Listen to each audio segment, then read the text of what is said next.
সিলেটের বিদায় ঘণ্টা বাজিয়ে প্লে অফের দৌড়ে আরও এক ধাপ এগিয়ে গেল দুর্বার রাজশাহী।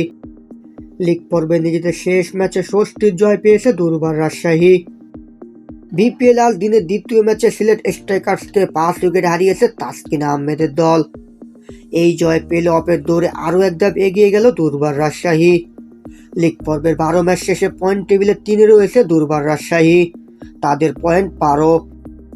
আর এক ম্যাচ বাকি থাকতে বিদায় ঘণ্টা বেজে যাওয়া সিলেটের পয়েন্ট 4, টেবিলের তলানিতে ঢুকছে দলটি। মিরপুরে হোম অফ ক্রিকেটে এদিন টস হেরে আগে ব্যাট করার সিদ্ধান্ত নেয় সিলেট।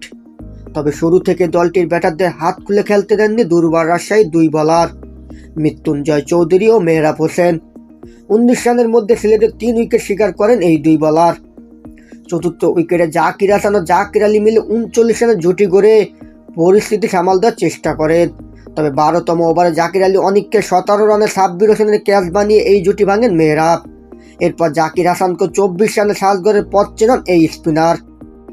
নবম উইকেটে পাকিস্তানের আহসান ভুট্টি ও সুমন খানের 36 রানের জুটিতে 100 ছাড়া সিলেটের সংগ্রহ।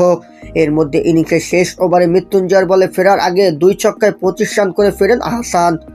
আর 2-4-এ 1 ছক্কায় 11 বলে 20 রান করে অপরাজিত থাকেন সুমন খান। এতে 20 ওভারে তাদের রান দাঁড়ায় 9 উইকেটে 117।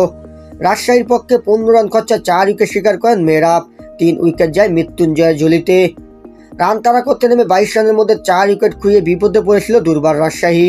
তবে পঞ্চম উইকেটে রাহানবালকে নিয়ে 75 রানের জুটি করে সে ধাক্কা সামাল দেন আকবর আলী।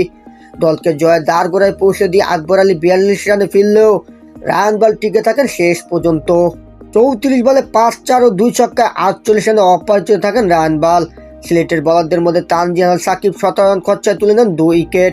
তবে রাজশাহী জয়ের পথে তা কোনো প্রতিবন্ধকতা তৈরি করতে পারেনি।